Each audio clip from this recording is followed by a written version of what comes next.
Hello everyone, this is Shakeel and welcome to ITA। तो देखते हैं कल हम इंडेक्स को किस तरह से ट्रेड कर सकते हैं, कौन से स्टॉक्स को हम ट्रेड कर सकते हैं एंड उसके पीछे का टेक्निकल रीजन क्या है।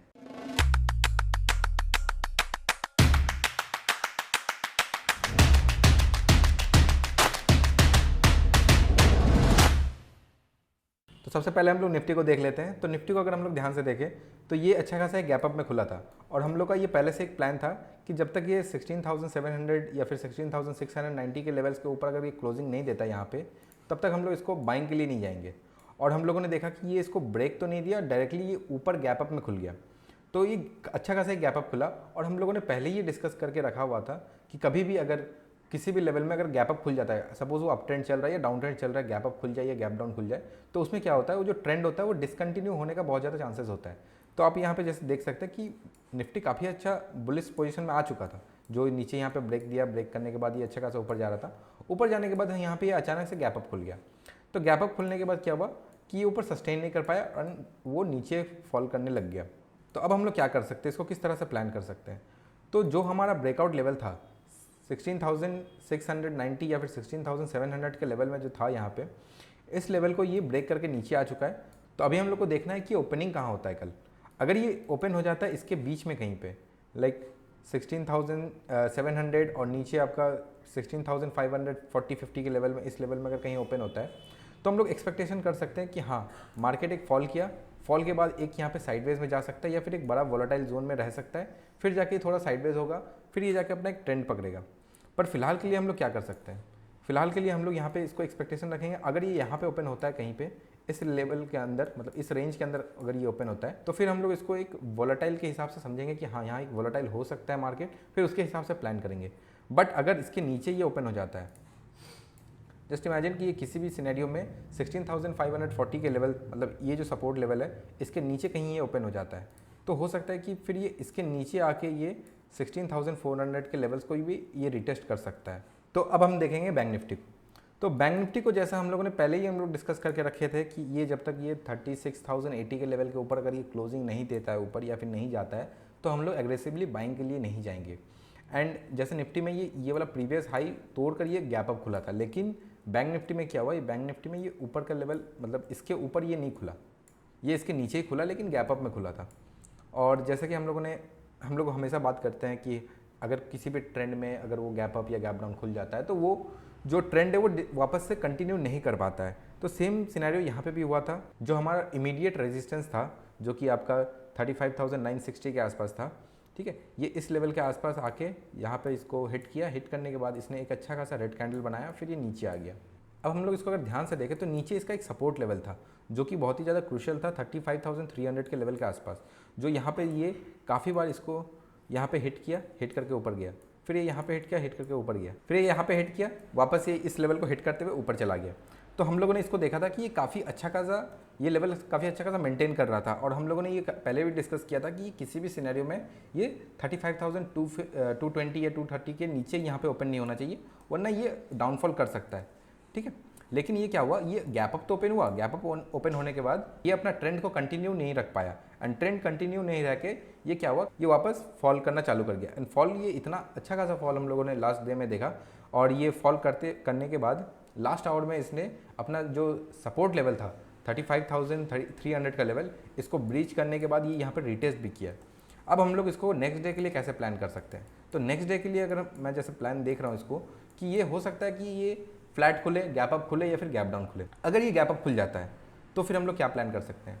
अगर ये गैप अप खुल जाता है तो हमारा प्लान रहेगा 35,960, मतलब आपका ये लेवल कहीं पे, एंड 35,300 ये लेवल, ठीक है। ये इस रेंज के अंदर कहीं ना कहीं ये फंसा हुआ रहेगा। एंड अगर ये फ्लैट खुल जाता है तो क्या होगा, फ्लैट खुल जाता है तो ये यहाँ से फॉल करने का बहुत अच्छा खासा चांसेस है कि हाँ, यहाँ से ये फॉल कर सकता है। नीचे इसका लेवल है 34,800 तक ये रिटेस्ट कर सकता है। अगर इनकेस ये गैप डाउन खुल जाता है, gap down in the sense कि अगर ये यहाँ पे खुल जाता है लाइक 35,000 या फिर 35,200 के नीचे कहीं पे, लाइक इसके नीचे कहीं पे खुलता है, तो फिर हम लोगों के लिए एक अच्छा खासा आपका जोन मिलेगा। ये हो जाएगा आपका 35,300, जो कि पहले हमारे लिए सपोर्ट हुआ करता था, अब ये हमारे लिए रेजिस्टेंस हो जाएगा, ठीक है।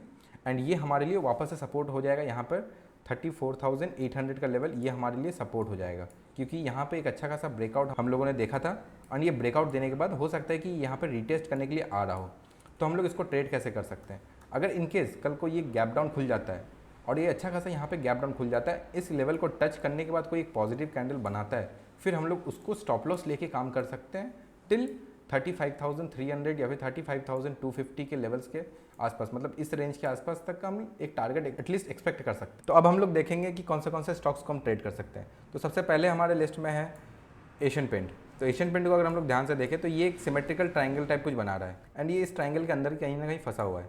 तो अब हम लोग को ये देखना है कि ये किसी तरफ एक तरफ ब्रेक दे तो हम लोग उस तरफ ट्रेड ले सकते हैं। इधर ये ऊपर के साइड भी ब्रेक दे सकता है, इधर ये नीचे की साइड भी दे सकता है, बट हमारा एक्सपेक्टेशन है कि ये ऊपर की तरफ ज़्यादा जा सकता है, क्योंकि अगर इसको नीचे गिरना होता तो ये अभी फिलहाल गिर चुका होता एंड ये इतना स्लोली इतना नहीं गिर रहा होता। जैसे यहाँ पे ये फॉल किया, फिर ये ऊपर आ गया, फिर ये धीरे धीरे अपना ऊपर जाने की कोशिश कर रहा है, बट एक फॉल आया, फॉल आने के बाद ये वापस रिकवर कर चुका है एग्जैक्टली सेम लेवल के आसपास तक, ये कहीं ना कहीं रिकवर कर चुका है।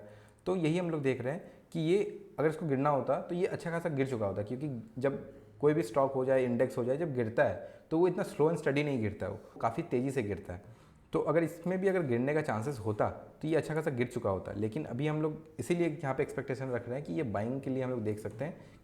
लेकिन कब देख सकते हैं ये हमें देखना पड़ेगा कि जब ये इस ट्रेंड लाइन को तोड़ दे, तो इस ट्रेंड लाइन को तोड़ दे, लेकिन इसका ओपनिंग कहाँ होना चाहिए, क्योंकि हम लोगों ने पहले भी एग्जांपल्स देखा है बहुत कुछ कि जब भी ये गैप अप या गैप डाउन खुल जाता है तो क्या होता है कि अपना ये जो ट्रेंड रहता है ये कंटिन्यू नहीं कर पाता है। तो हम लोग इसीलिए गैप अप या गैप डाउन खुलेगा तो हम लोग उसको ट्रेड नहीं करेंगे। तो ये कहाँ ओपन होना चाहिए, तो इसका ओपनिंग जो एरिया होना चाहिए ये आपका समवेयर अराउंड 2900 एंड 2869 के आसपास यहाँ पे ओपन होना चाहिए। इस रेंज के अंदर कल ये खुलता है तो जाके हम लोग इसको वॉच लिस्ट में रखेंगे, वरना इसको हम लोग इग्नोर कर देंगे। तो दूसरा स्टॉक हमारे लिए हो जाता है एक्साइड इंडस्ट्री। तो एक्साइड इंडस्ट्री को अगर हम लोग ध्यान से देखें तो ये काफ़ी अच्छा खासा एक रेंज में फंसा हुआ है एंड इस रेंज को हम लोग एक एक्सपेक्टेशन रख सकते हैं कि ये यहाँ पे एक्यूमुलेट हो रहा है, क्योंकि ये लगभग 7 ट्रेडिंग सेशन से यहीं पे इस प्राइस का मतलब ये प्राइस जो है ये इसी रेंज के अंदर कहीं ना कहीं घूम रहा है। तो ये एक अच्छा खासा हम लोग एक एक्सपेक्टेशन रख सकते हैं कि हाँ कल को ये एक ब्रेकआउट दे ऊपर के लेवल में, तब जाके हम लोग इसको ट्रेड कर सकते हैं। तो इसको हम लोग ट्रेड कैसे करेंगे, तो सबसे पहले अगर कल हम लोग कभी भी एक ग्रीन कैंडल देखते हैं 148.5, ठीक है, इसके ऊपर कहीं भी एक ग्रीन कैंडल क्लोजिंग देता है 15 मिनट्स का, फिर जाके हम लोग इसमें ट्रेड ले सकते हैं। इसका जो ओपनिंग होना चाहिए, इसका ये रेंज होना चाहिए 148.5 एंड 146.5, मतलब इस रेंज के अंदर कल मार्केट अगर ओपन होता है तो ही हम इसको अपने वॉच लिस्ट में रखेंगे, वरना इसको इग्नोर करेंगे। हमारा थर्ड स्टॉक आ जाता है नेस्ले इंडिया। तो नेस्ले इंडिया को अगर हम लोग ध्यान से देखें तो यहाँ पे ये एक बार यहाँ पे बाउंस करके जा चुका है ऊपर, फिर यहाँ पे ये सपोर्ट को ले चुका है, ठीक है, फिर यहाँ पे सपोर्ट लेकर ऊपर जा चुका है, यहाँ पे सपोर्ट लिया, वापस यहाँ पे सपोर्ट लेकर अभी रुका हुआ है वहाँ पे। बट अगर हम लोग यहाँ पे ध्यान से देखें तो ये काफ़ी बार यहाँ पे हिट कर चुका है। तो अगर आपने हमारा सपोर्ट एंड रेजिस्टेंस वाला वीडियो देखा होगा तो उसमें एक चीज़ हमने बताया है कि अगर एक सपोर्ट या रेजिस्टेंस बार बार हिट होता है तो वो काफ़ी ज़्यादा वीक हो जाता है। तो यहाँ भी मैं वही एक एक्सपेक्टेशन रख रहा हूँ कि ये वीक हो सकता है एंड वीक होने के बाद ये नीचे ब्रेक करके नीचे जा सकता है। तो इसको हम लोग ट्रेड कैसे करेंगे, तो सबसे पहले हम लोग को इसका ओपनिंग देखना पड़ेगा। इसका ओपनिंग समवेयर अराउंड इस रेंज के अंदर होना चाहिए, 17,280 के लेवल में एंड 17,120 के लेवल में, मतलब इसके अंदर कहीं ये ओपन होता है। एंड फिर अगर यहाँ पे 17,120 के नीचे कोई एक रेड कैंडल अगर क्लोजिंग दे देता है, फिर जाके हम लोग ट्रेड ले सकते हैं। हमारा स्टॉप लॉस रहेगा प्रीवियस कैंडल का। तो हमारा आखिरी स्टॉक हो जाता है टाटा स्टील। तो टाटा स्टील को अगर हम लोग ध्यान से देखें तो ये एक वेज पैटर्न टाइप कुछ बना रहा है यहाँ पे, एंड ये वेज पैटर्न टाइप यहाँ पे बना के इसी के लेवल में, मतलब ये ब्रेक करने के लेवल के आसपास ही कहीं ना कहीं ये क्लोज दिया है। तो यहाँ पे हम लोग एक्सपेक्टेशन रख सकते हैं कि हाँ ये नीचे की तरफ लेवल अगर ब्रेक करे तो जाके हम लोग ट्रेड लेंगे, अदरवाइज इसको इग्नोर करेंगे। और इसका पीछे का लॉजिक क्या है हमारे लिए, तो सबसे पहले यहाँ पे ये हिट किया, यहाँ पे हिट किया, यहाँ पे हिट किया, तो ये काफ़ी टाइम ये मल्टीपल टाइम हिट कर चुका है। तो मतलब ये वीक हो रहा है, मतलब इसका जो ये ट्रेंड लाइन है जैसे सपोर्ट होता है, ट्रेंड लाइन भी सेम उसी तरह होता है। तो उसी के हिसाब से हम लोग एक्सपेक्टेशन रखेंगे कि अगर कल को ये इस लेवल के अंदर कहीं ओपन होता है, तो कल को अगर ये ओपन होता है 1077 एंड नीचे का लेवल हो जाता है 1065, अगर इस लेवल के अंदर कहीं ये ओपन होता है तो ही जाके हम लोग इसको वॉच लिस्ट के लिए रखेंगे, वरना इसको हम लोग इग्नोर कर देंगे अगर ये गैप अप खुल जाता है या फिर गैप डाउन खुल जाता है। एंड अगर ये इस लेवल मतलब इस जोन के अंदर कहीं पे खुलता है एंड यहाँ पे ये 1065 के नीचे कहीं पे रेड कैंडल का क्लोजिंग दे देता है, फिर जाके हम लोग इसको ट्रेड कर सकते हैं प्रीवियस कैंडल को स्टॉप लॉस रखकर। तो ये था हमारा ट्रेडिंग प्लान कल के लिए। एंड अगर आपको डीमैट अकाउंट खुलवाना हो तो मैं डिस्क्रिप्शन बॉक्स में लिंक दे दूंगा, आप वहाँ पे जाके अपना ट्रेडिंग अकाउंट खुलवा सकते हैं एंड अपना trading and investment journey start कर सकते हैं। तो मिलते हैं फिर एक नई वीडियो में, टिल देन कीप लर्निंग।